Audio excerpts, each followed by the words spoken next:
The disturbing history of Red Bull. It's hard to imagine a world without Red Bull.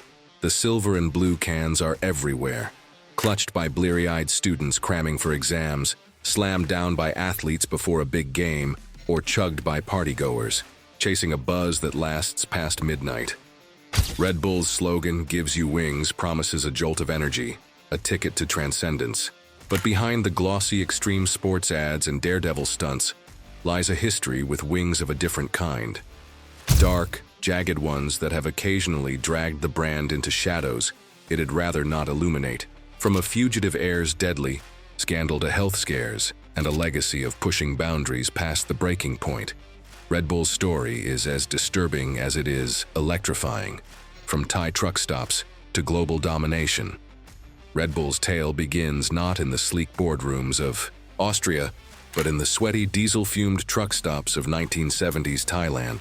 There, a pharmacist-turned-entrepreneur named Yoovidhya concocted Krating Dang, Red Gar in Thai, a syrupy tonic to keep laborers and drivers awake through grueling shifts. Launched in 1976, it was a gritty elixir. Taurine from Mao, bull bile, or so the legend goes, though it's synthetic now. Caffeine, sugar, and a medicinal tang that hit like a mule kick. It wasn't glamorous, but it worked. Enter Dietrich Mateschitz, an Austrian toothpaste salesman with a jet lag problem. In 1982, while on a business trip to Bangkok, he sampled Krating Dang and felt his fatigue melt away, sensing a gold mine. He tracked down Chaleo, struck a deal, and spent years tweaking the recipe, carbonating it, cutting the sweetness, and packaging it for Western palates. In 1987, Red Bull launched in Austria, marketed not as a soda but as a functional energy drink, a category it essentially invented. It was a slow burn. Sales trickled at first, but Mateschitz had a vision: tie the drink to rebellion, risk, and raw adrenaline. That vision paid off. By the 1990s, Red Bull was sponsoring extreme sports, snowboarding, cliff diving, motocross, events that mirrored its promise of pushing limits. The brand didn't just sell a drink, it sold a lifestyle. Today it's a $10 billion empire, with Chaleo's family and Mateschitz, until his death in 2022, amassing fortunes. But success came with a price, and Red Bull's ascent wasn't all high-flying triumphs. Its history is littered with moments that veer into the unsettling, even the macabre. The bans. A drink too dangerous? Red Bull's early years weren't all smooth soaring. As it spread across Europe, alarm bells rang. Doctors eyed its ingredients: 80 milliliters of caffeine per 250 milliliter can, about a strong coffee's worth, plus taurine, an amino acid with a murky rep, and cried foul. Was this stuff safe? Could it overclock your heart, mask exhaustion, or worse? By the late 1980s and early 1990s, Norway, Denmark, and France banned it outright, labeling it a health hazard. In Germany, officials warned it might be lethal mixed with alcohol, a combo that would later define club culture. The bans weren't baseless. Taurine's role in energy drinks was poorly understood then, and caffeine overdose cases were creeping up. Red Bull fought back with studies, some funded by the company, showing it was no riskier than coffee or cola. Critics called it spin, but the data held. No smoking gun tied Red Bull to unique harm. Slowly, bans lifted. France held out until 2008, citing EU pressure. But the episode planted a seed of unease. Was Red Bull a liberator of energy or a Trojan horse for reckless overstimulation? For some, the jury's still out. The hit-and-run heir. Vorayuth's dark escape. If Red Bull's ingredient wars were a PR headache, the Yoovidhya family delivered a gut punch that still reverberates. In September 2012, Vorayuth boss Yoovidhya, Chaleo's grandson and a Red Bull heir, turned a Bangkok street into a crime scene. At 27, he was living the playboy life. Fast cars, private jets, and a fortune tied to the family's 51% stake in Red Bull. That night, behind the wheel of his black Ferrari, he smashed into Wichian Clan Prazert, a 47-year-old police officer on a motorcycle. The impact was brutal. Wichian's body was dragged over 200 meters under the car before Vorayuth sped off into the pre-dawn haze. Police followed a trail of oil and blood to his gated mansion. Vorayuth admitted to the crash but claimed Witchian swerved into him. A story that didn't hold up. Blood tests showed alcohol, and later analysis found cocaine metabolites, though he dodged a DUI charge on a technicality. Charged with reckless driving causing death and fleeing the scene, he posted $15,000 bail and vanished.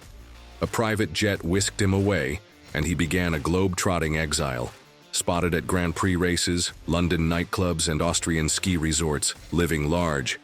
While Thai authorities fumed, the case became a symbol of elite impunity. In Thailand, where wealth often bends justice, Vorayuth's escape wasn't shocking, just infuriating. By 2017, key charges expired under statutes of limitations. In 2020, Bangkok prosecutors dropped the case entirely, citing insufficient evidence despite witness accounts and forensic data. Public outrage erupted, protests flared, hashtags like "Sa Justice for Witchian" trended, but Vorayuth stayed free. Red Bull's corporate arm stayed mum, distancing itself from the Yoovidhya, family's personal matters. Yet the stain lingers. A brand built on daring couldn't outrun the shadow of a coward's flight. Death by energy? The health scare files. Red Bull's ingredients have long danced on the edge of controversy, but real-world fallout has darkened the narrative. Between 2004 and 2012, the US FDA logged 21 adverse event reports linked to Red Bull: heart attacks, seizures, and deaths. In 2001, a healthy 18-year-old collapsed during a basketball game after downing a can.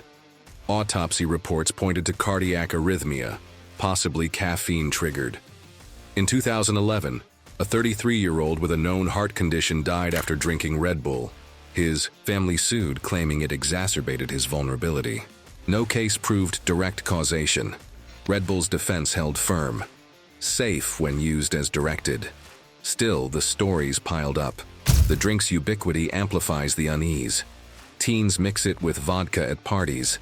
Athletes chug it pre-workout. Gamers slug it during all-nighters. Studies, like a 2018 one in the Journal of the American Heart Association, suggest high doses can spike blood pressure and disrupt heart rhythms, especially in the young or unfit. France once blamed a 2008 death on Red Bull, though the coroner's report was inconclusive. The company counters with its own research, over 700 studies it claims, showing no unique risk. But the whispers persist. Is Red Bull a harmless boost or a ticking time bomb for the unwary? Stratos and beyond. The cost of extreme. Red Bull's brand thrives on spectacle, pushing human limits for gasps and glory. Nowhere is this clearer than the 2012 Red Bull Stratos project. Felix Baumgartner, a wiry Austrian daredevil, leapt from a balloon 128,000 feet above Earth, breaking the sound barrier in freefall. Watched live by 8 million on YouTube, it was a marketing coup. Red Bull's logo emblazoned on his suit, the capsule, the narrative. But the jump nearly went wrong. Baumgartner spun wildly mid-descent, a flat spin that could have blacked him out or shredded his suit. He stabilized, barely, and landed alive. But the stakes were visceral. Stratos wasn't a fluke. Red Bull rampage, crashed ice, flug tag, court danger by design. Riders have broken spines. Skaters have cracked skulls. In 2003, base jumper Shane McConkey died during a Red Bull-sponsored wingsuit stunt when his parachute failed. The brand mourns, adjusts, moves on, but the pattern holds. Risk is the rocket fuel. For every triumph, there's a near miss or worse. A reminder that wings can mean falling as much as flying. A legacy of unease. Red Bull's history isn't all doom. Billions love it, and its empire endures. Chaleo Yoovidhya died a billionaire. In 2012, Mateschitz, who passed a decade later, left a legacy of marketing genius. The drink fuels subcultures from rave scenes to skate parks, and its taste, sharp, medicinal, divisive, is a badge of loyalty. Yet the disturbing threads weave through. A product once banned as poison. A family tainted by a killer's evasion. Bodies strained or broken in its orbit. What's the cost of those wings? For every can popped, there's a flicker of the past, Thailand's truckers, Bangkok's bloodied streets, Baumgartner's spin toward oblivion. Red Bull sells energy, but it's harvested from a wellspring of risk, privilege, and defiance. That's the real jolt. A history as potent and as unsettling as the drink itself. Wings that weigh heavy. Red Bull's journey is a high-octane paradox, a drink born to lift weary souls now shadowed by tales that pull it earthward. From Chileo Yoovidhya's humble Thai tonic to a global juggernaut, it soared on a promise of boundless energy, fueled by stunts that defy gravity and ads that scream invincibility. Yet the altitude comes with turbulence, a fugitive air whose Ferrari crushed a life and justice alike, health scares that whisper of hearts pushed too far, and a legacy of bans and broken bodies that cling like damp fog. Red Bull doesn't just give you wings, it hands you a double-edged blade, sharp with thrill and stained with consequence. Today, those silver cans gleam on shelves worldwide, a $10 billion testament to ambition unchained. But crack one open, and you're sipping more than caffeine and taurine. You're tasting a history that's equal parts triumph and tremor. Vorayuth roams free, Baumgartner's spin haunts the stratosphere, and somewhere a teen slams a can before a fateful night. Red Bull thrives because it dares, but its wings carry weight, disturbing, undeniable, and as intoxicating as the buzz itself.